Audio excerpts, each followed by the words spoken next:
La infección por el VIH es silenciosa y puede permanecer en el cuerpo mucho tiempo sin que se note su presencia, de manera que un individuo infectado puede transmitir el virus a otras personas sin tener idea de lo que está pasando.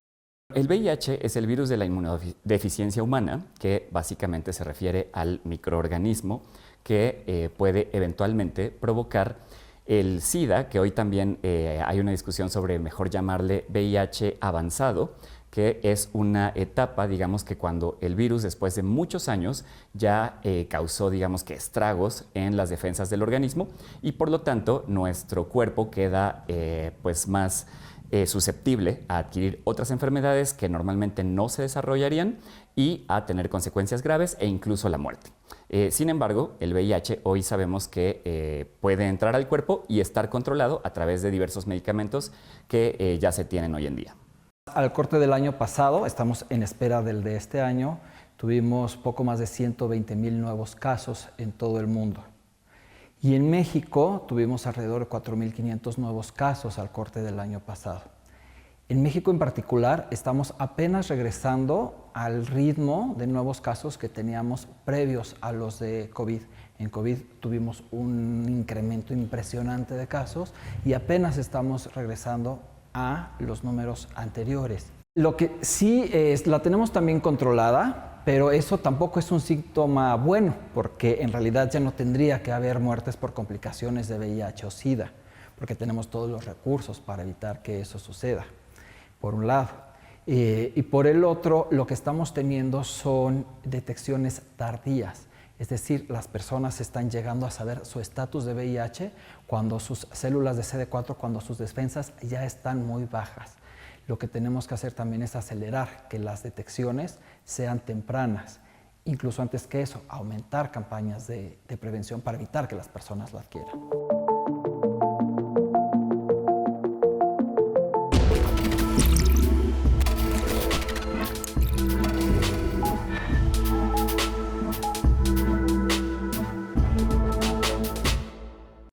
La respuesta mundial a la epidemia del VIH, que ha durado décadas, actualmente se encuentra en un punto de inflexión.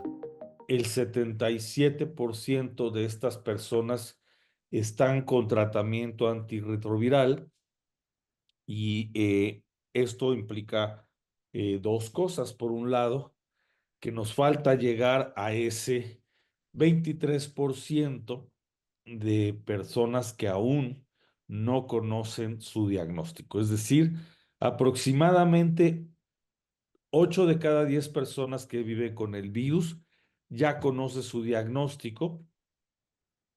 Necesitamos alcanzar a estas otras dos y estas personas cuentan en nuestro país con tratamiento antirretroviral gratuito y que está disponible en todos los servicios de la seguridad social. A lo largo de estas 4 décadas, se han alcanzado modelos para atender la enfermedad.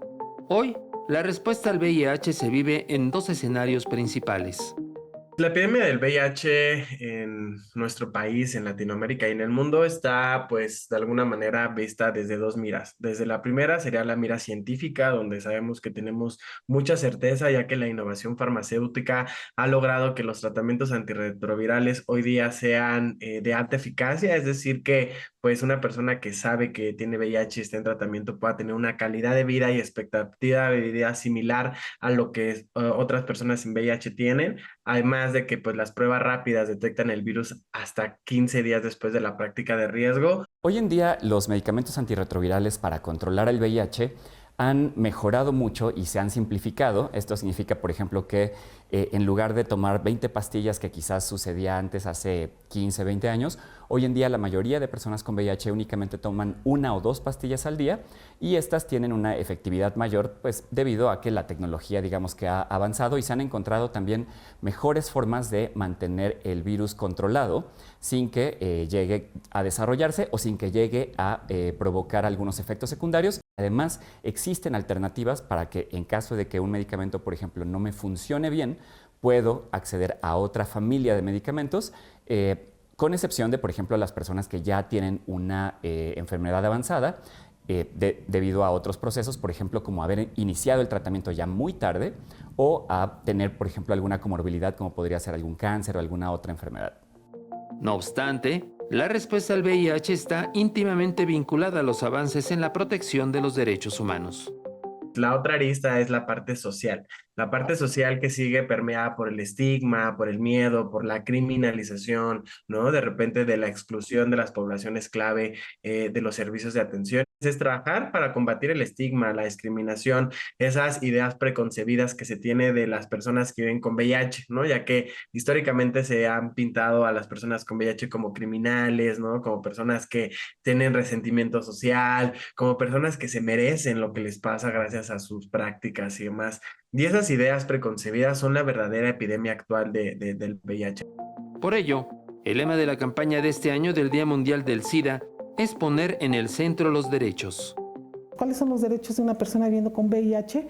Es tratarnos dignamente, dar el acceso a medicamentos para todos y todos y cumplir con la norma 010. La norma 010 es que tienes que tener la atención médica, el acceso a los medicamentos.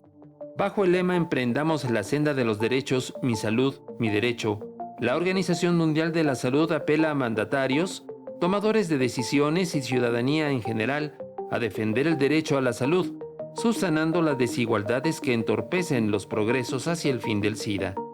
Las personas que vivimos con VIH tenemos exactamente los mismos derechos que las demás personas. Lo que no tenemos serían las mismas oportunidades o tenemos barreras diferenciadas. Muestra de ello es que los avances en la respuesta al SIDA se han visto reforzados cuando se instauran los marcos jurídicos que protegen los derechos humanos. Aquí en México, desde el artículo 1 de la Constitución, se menciona que nadie puede ser discriminado por una condición de salud, ¿no? O sea, y obviamente esto incluye el VIH. Sin embargo, pues seguimos viendo cotidianamente muchas violaciones a los derechos humanos de personas que viven con VIH, derivadas sobre todo de los prejuicios y de la desinformación.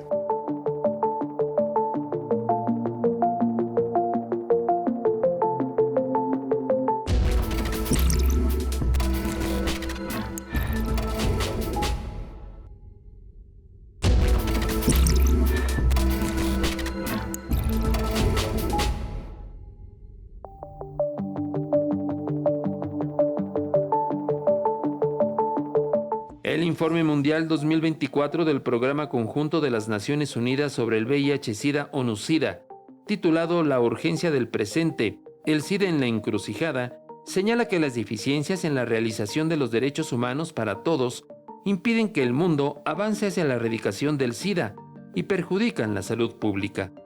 Es por ello que la estrategia de ONU-SIDA, a la que se adhiere desde luego nuestro país, y también la Agenda 2030 para el Desarrollo Sostenible en la región de las Américas, tiene como primer punto la detección oportuna, alcanzar a esas 2 personas de cada 10 que vive ya con el virus, pero que no lo conoce. Recordar que en teoría los compromisos globales e institucionales ponen que el fin del SIDA va a llegar en el 2030, ¿no? Y eso, 2030, pues quedan muy pocos años y seguimos pues con esta epidemia de discriminación que se tiene que atender de manera directa y frontal.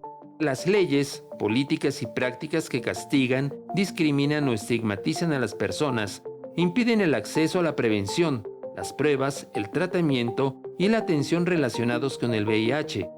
Hace poco había una discusión porque en Tlaxcala también se está trabajando la ley de la despenalización del VIH, ¿no? Ya hay un gran avance. Porque solamente los derechos pueden corregir estos errores, es urgente eliminar las leyes penales y de otro tipo que vulneran los derechos de las personas y promulgar leyes y enfoques que respeten los derechos de todas las personas afectadas por el VIH y el SIDA. Existe en nuestro país, en el Código Penal Federal y en todos los códigos penales del país, con la excepción de Aguascalientes, San Luis Potosí.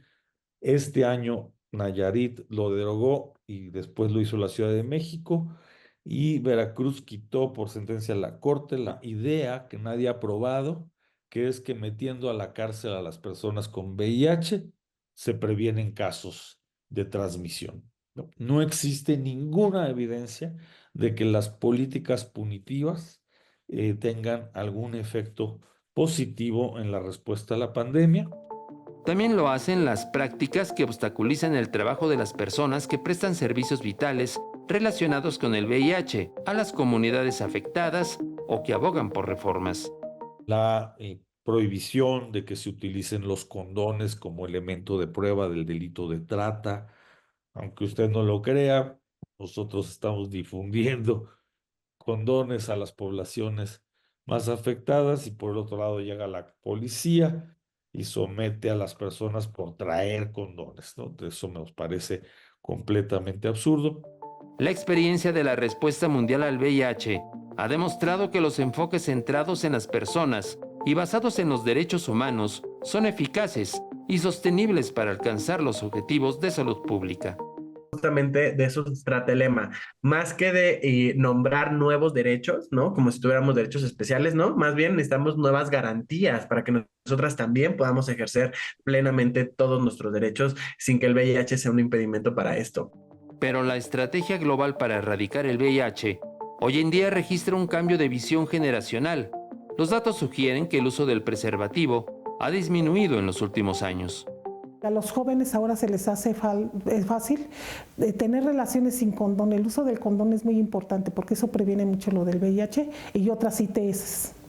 Y obliga a revisar y actualizar las estrategias de comunicación, entendiendo el derecho que todas las personas tienen a ejercer de manera responsable su sexualidad.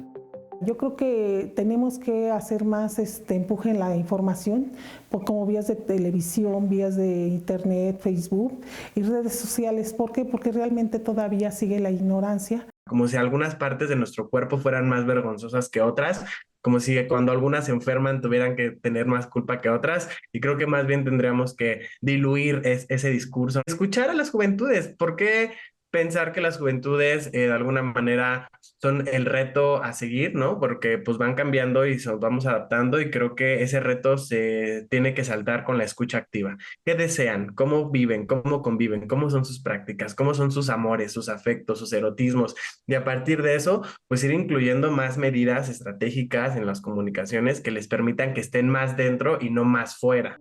El Alto Comisionado para los Derechos Humanos recuerda que toda política que discrimine, estigmatice y criminalice a los grupos marginados o a las personas que viven con el VIH reduce las posibilidades de que accedan a las pruebas, el tratamiento y los servicios de prevención, expandiendo la incidencia a otros sectores. Hoy en día, digamos que tenemos una epidemia que sigue concentrada en poblaciones clave. Sin embargo, esta concentración ya no es tan fuerte como lo que ocurría hace 20 o 30 años. Hemos visto que ha habido una diversificación de las personas afectadas. Por ejemplo, algunos estados del sur, como es el caso de Chiapas, de Guerrero, de Oaxaca, tienen una feminización de la epidemia. Es decir, existe casi la misma cantidad de hombres y de mujeres que viven con VIH en esos estados. Sin embargo, en otros lugares como la Ciudad de México o como Jalisco, como Veracruz, vemos que puede haber prácticamente 8 hombres por cada mujer que vive con VIH, ¿no? Entonces sí vemos una concentración mucho mayor en varones. Para esto, la igualdad de género es un elemento esencial en un enfoque del SIDA basado en los derechos humanos.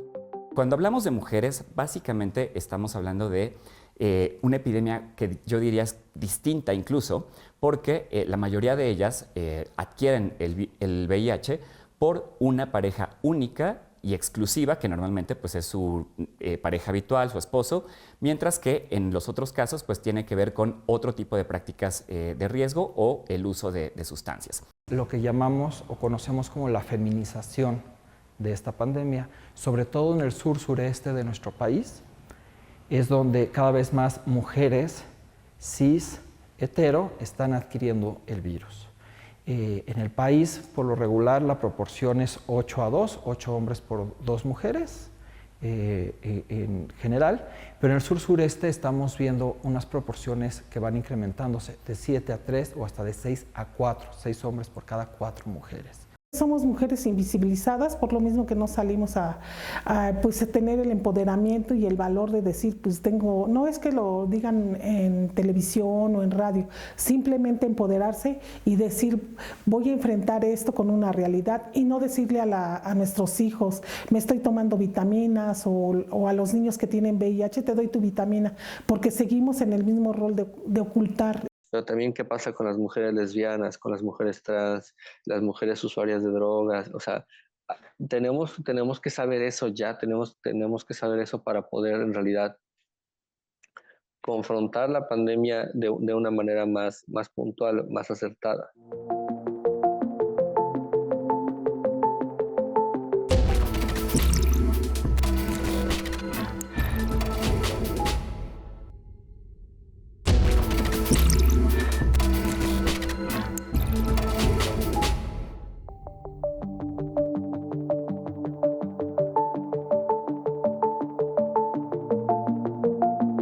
De cada 100 personas que viven con VIH en México, 6 son adultos mayores, por lo que resulta esencial comprender que este sector enfrenta una serie de desafíos adicionales. El grueso de los casos nuevos está en las personas más jóvenes, entre 15 y 25 años, pero esto no significa que no haya también en otras etapas de la edad. Efectivamente, las personas adultas o adultas mayores pues no son necesariamente estas personas idealizadas allí sentadas nomás tejiendo y viendo la tele. Ejercen la sexualidad. Incluso sabemos que el acceso a estos otros medicamentos de potenciación sexual y demás, pues ayuda a que las personas prolonguen su vida sexual. Y sí, si lo hacen sin protección, pues también están en riesgo. Hoy en día en México no conocemos necesariamente si hay adultos mayores que están adquiriendo el VIH, pero lo que sí hay es personas que viven con VIH desde hace muchos años y que están pasando a ser adultos mayores, ¿no? Entonces, se incluyen aquí una serie de retos porque ya estamos hablando de que la persona probablemente no solamente va a tomar medicamentos para el VIH, sino que relacionado con la edad puede haber desarrollado, no sé, hipertensión y quizás tener problemas gástricos. Las personas ahora en tratamiento pueden vivir todos los años que tengan que vivir, pero ¿y entonces cómo los vamos a atender en su vejez? Y eso es un reto al que nos empezamos a enfrentar. Yo ya tengo 57 años, entonces ya estoy en una edad adulta. ¿Qué podemos hacer en políticas públicas que deberían de poner atención más en las cuestiones de qué nos hace falta? Porque ya no es lo mismo, el medicamento puede hacernos el efecto para controlar el VIH, pero no, lo demás no excluye, como hipertensión, como diabetes. Mismo caso que con otros sectores poblacionales, lo que exige adaptarse a las nuevas realidades. Parte de quienes observamos el fenómeno tenemos que cambiar un poco las nomenclaturas para lo que nosotras significa la prevención y también entender que los comportamientos se tienen que entender para que las medidas preventivas y las ofertas de paquetes de atención se basen en los comportamientos, no intentar o pretender que los comportamientos de las personas se asignen o se ajusten a las medidas preventivas que se ofrecen en materia de salud pública. Eso ha sido uno de los grandes problemáticas que ha existido. En el caso de los hombres trans, sí existe algunas cifras, particularmente de la Clínica Condesa, de los Capacits, donde mencionan que sí ha habido un aumento de VIH entre hombres trans, particularmente hombres trans que tienen relaciones con otros hombres, ¿no? Entonces, ahí sí también definitivamente es una población que tenemos que voltear a ver porque normalmente no estaban incluidos en las estrategias. Poner fin al SIDA significa llegar a todos los afectados por el VIH, especialmente poblaciones en situación de vulnerabilidad, como poblaciones indígenas, en personas privadas de la libertad y en migrantes. Principalmente mujeres trans son las personas que todavía siguen estando más expuestas a este virus por un montón de determinantes sociales que les ponen en mayor riesgo, ¿no? La desatención a sus necesidades de salud, la falta de comprensión, a sus procesos identitarios. La población trans somos más que una población vulnerable, vulnerada, es muy diferente, ya que el acceso a los servicios de salud se nos niega tanto tácitamente como implícitamente, se nos niega con la marginalización, se nos niega a través de un trato indigno. Hay un sistema de salud que apenas empieza a vernos, y que las personas que acceden a estos sistemas de salud público van con especialistas, específicamente endocrinólogos, que no saben cómo tratarnos, van con ginecólogos que no saben cómo tratarnos, con urólogos que no saben tratarnos, y creen que por ser trans somos algún otro metabolismo, alguna otra fisiología, pero somos las mismas personas, es el mismo útero, el de un hombre trans, son las mismas mamas, las de una mujer trans. Necesitamos un personal no nada más letrado en la ciencia médica, sino también sensibilizado. Incluso algunos casos, pues se cuenta con la información y se cuenta con los medios para poder acceder a un tratamiento antirretroviral. Sin embargo, pues son tantas las necesidades que tiene una persona trans que justo prefiere enfocarse en otras cosas como el conseguir trabajo u otro tipo de cosas, ¿no? Que deja a un lado también el tema de la salud. Es por ello que cada 1 de diciembre, cientos de organizaciones alrededor del mundo se unen para recordar la importancia de mantener el VIH en la agenda de salud pública todos los días del año.